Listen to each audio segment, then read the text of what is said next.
Bonjour tout le monde, nous allons réagir dans cette rubrique prolongation sur le PSG. Et oui, pour ou contre le PSG Qatari, c'était il y a quelques jours, et le moins que l'on puisse dire, c'est que ça vous a fait réagir de manière très sérieuse. Alors, ce qui ressort assez souvent quand même, comme Armada, c'est qu'il, lui, il est contre, parce qu'il n'y aura plus aucun suspense en Ligue 1, ce qui va tuer tout intérêt au championnat.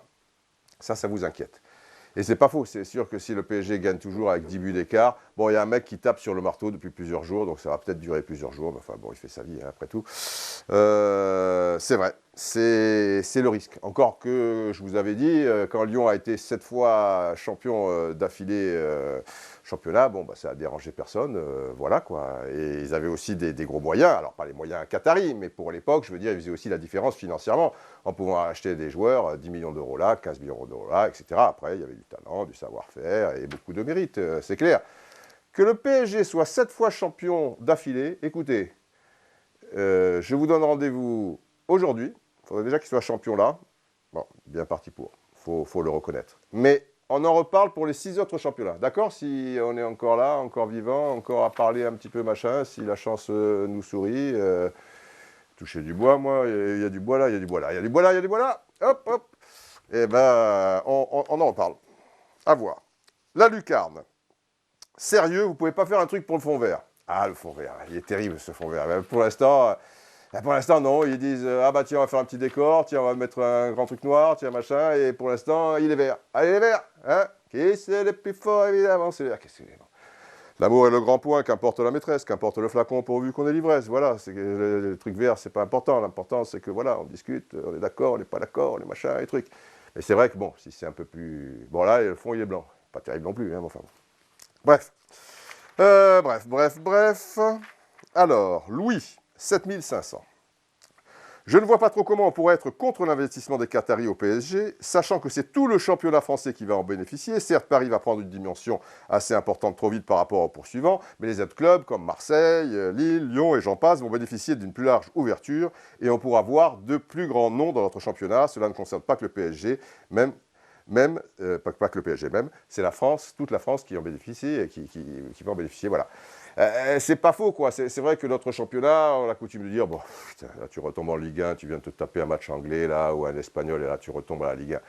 Il va y avoir des grands noms. Les grands noms, ils ne seront pas forcément tous au PSG, et comme je l'avais dit aussi, ce qu'il faudrait, effectivement, c'est que le PSG, bon, ben, ils enrichissent un peu quelques clubs français, et puis que peut-être le fait qu'il y ait une grosse visibilité sur le plan mondial par rapport au PSG, s'ils vont loin en Ligue des Champions, si du coup le championnat français, en Asie on dit, tiens, mais il faut voir ça, c'est pas mal, etc., et ben que ça donne des idées à certains émirs ou milliardaires, je vous disais, indiens, américains, ou trucs, Colony Capital, c'était quand même des Américains aussi, hein, donc, et peut-être pour certains clubs, et ben du coup, ça va aussi, ils vont aussi en bénéficier, il y aura des grands noms, et tout va s'enchaîner. Peut-être, peut-être pas, c'est un peu l'expectative, hein. C'est vrai que là c'est tout nouveau, ça va vite, pour l'instant je comprends que beaucoup puissent avoir des doutes et que d'autres peut-être plus optimistes, trop optimistes, je ne sais pas, se disent non, ça va être bien et pas que pour le PSG. C'est ce qui ressort aussi de pas mal de vos mails. Alors je vous rappelle que sur plus de 10 000 votants, il y avait 55 pour et 45% contre. Alors évidemment dans le lot, on peut se dire qu'il y a beaucoup dans les 55% pour qui sont supporters du PSG. Là-dedans, il y a beaucoup de supporters du PSG, qui ont répondu en tout cas, et qui sont pour, on va dire à 90%. Il y en a certains du PSG qui disent « Oh, on perd notre identité, etc. » et tout. Et il y a peut-être aussi dans les 45% de mécontents, beaucoup de supporters adverses aussi, enfin un certain nombre qui se disent « Pétard, c'est le PSG, gna gna », et peut-être si ça leur était arrivé, si c'était leur équipe qui bénéficiait de cet afflux d'argent, peut-être qu'ils seraient peut-être un peu pour aussi, quoi. Donc ce sondage, il faut aussi le prendre avec des pincettes, on va dire. Marc, 83, pour, je ne suis pas du tout calé en finance, mais la richesse du prince qatari est estimée à 2 milliards de dollars. Voilà, le prince qatari, il a 2 milliards de dollars. Pas mal, 2 milliards de dollars, c'est difficile, ce truc. Alors que la richesse de seulement un des deux fondateurs de Colony Capital, un des deux, pas les deux, est-elle estimée à 2,3 milliards d'euros. Voilà, d'euros, dollars, bon, en ce moment, le dollar, il est un peu truc et tout, mais vous voyez, effectivement, bon, alors, donc, il dit, le problème, c'est que le prince, il investit beaucoup plus dans le foot que son prédécesseur. C'est vrai que Le fait que ce soit les Qataris, ça sent le pétrole, ça sent l'argent facile, on se dit ce truc, machin, et il y a des mecs hyper riches aussi dans d'autres pays, notamment aux États-Unis. Donc là, ça joue peut-être en leur défaveur, on va dire comme ça, si on juge de manière un petit peu brutale, comme ça, un peu caricaturale peut-être aussi. Voilà, s'ils ont choisi d'investir dans le foot, alors ils ont sans doute leurs bonnes raisons. Il est possible qu'il y ait l'amour du foot, et je crois d'ailleurs, mais peut-être pas à 100%. Il y a peut-être aussi d'autres raisons, effectivement. Le Qatar, petit État, machin ou quoi, c'est une manière de se montrer aux yeux du monde entier, patin, couffin, mais enfin, sur une colonie capitale, alors là, pour aimer le foot, eux, ils ne savaient même pas que ça existait. Et c'est, voilà, fonds de pension, machin, c'était pour faire le plus-value, acheter les terrains, avoir la concession du Parc des Princes. Enfin, j'ai l'impression que c'était encore bien plus poussé. Elino avec deux O. El Nino. Ah oui, El Nino. E-L-N-I-N-O-O. Moi, ça me fait rire ce débat. Je suis Marseillais et Paris, la capitale, doit avoir une belle équipe. Fair play. Il y a tout à Paris et ça va faire du bien. Notre championnat va être relevé. Et puis, je préférais que Paris gagne une Ligue des Champions. Un supporter de l'OM qui dit ça. Chapeau bas. Plutôt que Manchester ou Barcelone. Alors, arrêtez de pleurer. Quand c'était les Américains colonies, j'ai jamais entendu de débat sur ce coup. Tu me déçois un peu, Didier. Ah, désolé, Elino.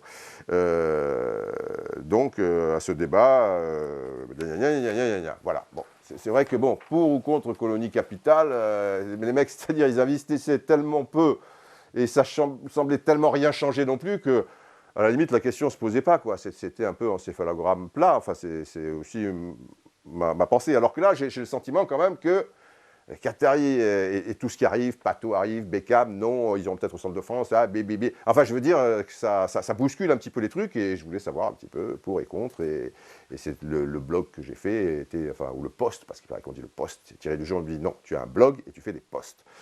Excusez-moi si je n'ai pas le langage très à la pointe, mais il me semblait que ça méritait peut-être un petit débat. Alors, encore supporter de l'OM. En France, on est toujours moralisateur, supporter de l'OM. Je ne sais pas s'il est supporter de l'OM, d'ailleurs. Ah, si. Alors, c'est Casano Chico. Il est pour. En France, on est toujours moralisateur. Ceci est bien, ceci n'est pas bien, gna gna gna. Et on passe toujours pour des nazes et les autres avancent sans vergogne. Genre Espagne, Italie. N'empêche que ceux qui ont les coupes aux grandes oreilles, n'empêche que ce sont eux qui ont les coupes aux grandes oreilles, la Ligue des Champions. Donc, nous, on a réussi une fois, entre parenthèses, Marseille, donc c'est bien supporter de l'OM, et donc fair play, et on n'a pas payé les joueurs avec des clopinettes. Et oui, mais c'était aussi une autre époque. Déjà, quand l'OM a gagné la Ligue des Champions, il n'y avait que les champions. Donc il y avait effectivement parfois un système de poules, il fallait faire un peu plus un parcours du combattant, mais tu n'y avais pas 4 équipes anglaises, 4 équipes italiennes, 3 équipes allemandes, tu vois ce que je veux dire. Donc c'était beaucoup plus complexe, quoi. Donc tu pouvais te permettre effectivement, en quart de finale ou en demi-finale ou machin, de tomber contre, l'année où ils vont en finale de la Ligue des Champions, le dernier match.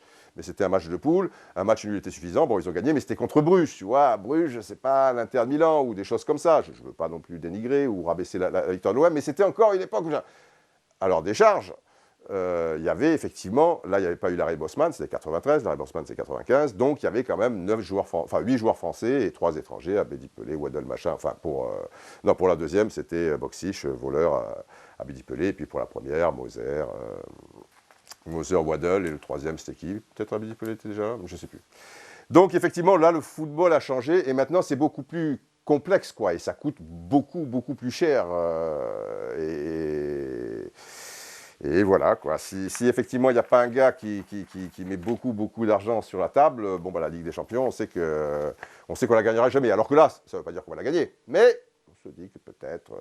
Voilà. C'est fini pour aujourd'hui, comme ça vous avez un peu l'étendue des choses. On en reparle demain, mais avant de se quitter, je voulais vous montrer. Alors, Cléo, vous savez, Cléopâtre, ma petite boule de guesse, elle est là tranquille, il ne faut pas trop l'embêter quand même, tout ça et tout. Elle n'aime pas les stars, tout ça et tout. Mais dans ma petite collection, voilà, dans mon musée, vous avez Cléopâtre en reine. D'ailleurs, c'est une reine, Cléopâtre. Et là, il y a une grenouille, une petite grenouille qui est une reine aussi, je sais pas. Voilà. Donc, vous avez vu Cléo aussi, quelque part. Voilà.